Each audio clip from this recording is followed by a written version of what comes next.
The second half of the 20th century was the era of economic explosion and modernity, both in the West and in much of Asia. It was also the time when Europe was rising from the ashes of World War II, where once there had been constant fighting and conflict, now suddenly there was agreement and cooperation. In fact, if this had not been the case, Airbus would probably never have existed.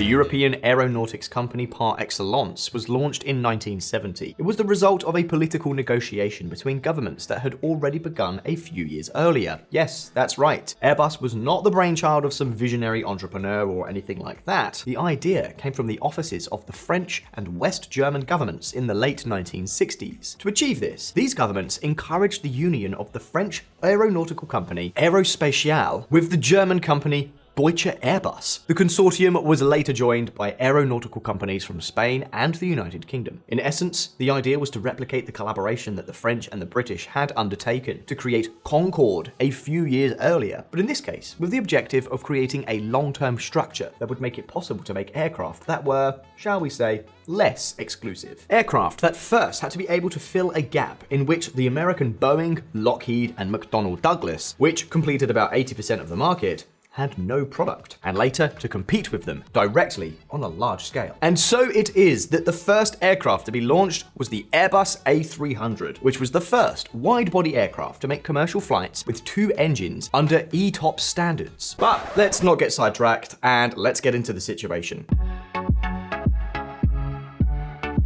With the Europeans manufacturing modern aircraft and gradually gaining more and more market share thanks to the merger of several companies, Boeing had to do something. So, in 1997, it tried to replicate the model by acquiring its direct US competitor, McDonnell Douglas. However, with this purchase, the American giant inherited some of the company's problems, including economic and corporate culture problems that would sooner or later take their toll.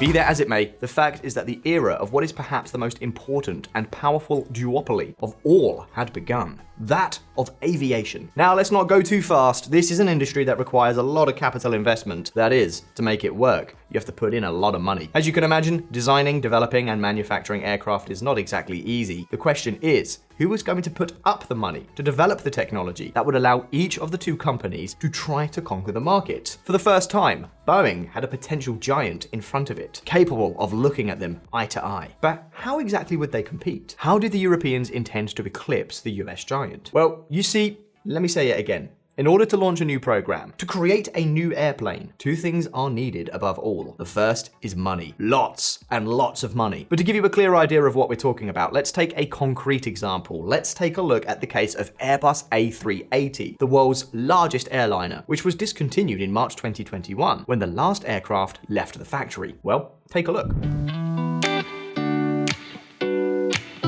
The A380 program, which includes the entire development cycle from conceptual idea to entry into service, was initially estimated in 2000 to cost about $11.3 billion. However, estimates today point to the development of this giant of the skies swallowing up more than $30 billion.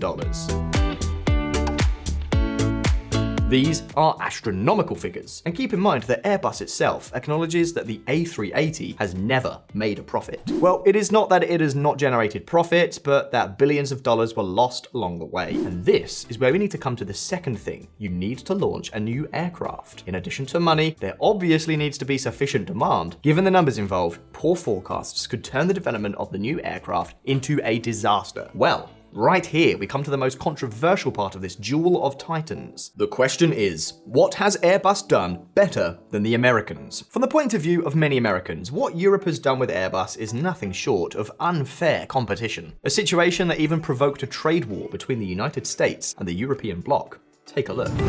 US and EU agree to suspend Airbus-Boeing trade fight. The 17-year trade fight is the longest and most costly in the history of the WTO. US importers have paid more than $1.1 billion of tariffs since the duties in the dispute took effect in 2019, according to data from US Customs and Border Protection. Throughout the history of the consortium, the governments of France, Germany, the United Kingdom, and Spain, later joined by others, have injected a ton of cash. Money in the form of both direct subsidies and loans at artificially low interest rates, or directly without any financial cost, that is, without interest. We're talking about aid that could exceed $15 billion, but whose impact on the market could, according to some estimates, be in the region of $200 billion, all of which logically works against Boeing in the United States. All this funding is what is known as launch aid and forms one of the largest industrial policy plans in Europe in recent decades. But what is clear is that the Americans don't like it one bit. The anger is monumental, both at Boeing headquarters and among politicians in Washington. In their view, the Europeans have been torpedoing their aircraft industry with alleged illegal aid. And in fact, the World Trade Organization went so far as to rule that such loans to Airbus generated unfair competition. So what can I say? They did have a point. In order to make peace with Washington and comply with WTO guidelines, the European Union, France, and Spain had to raise the interest rates charged to Airbus for loans linked to the launch of the A350, one of the European manufacturer's new flagship programs.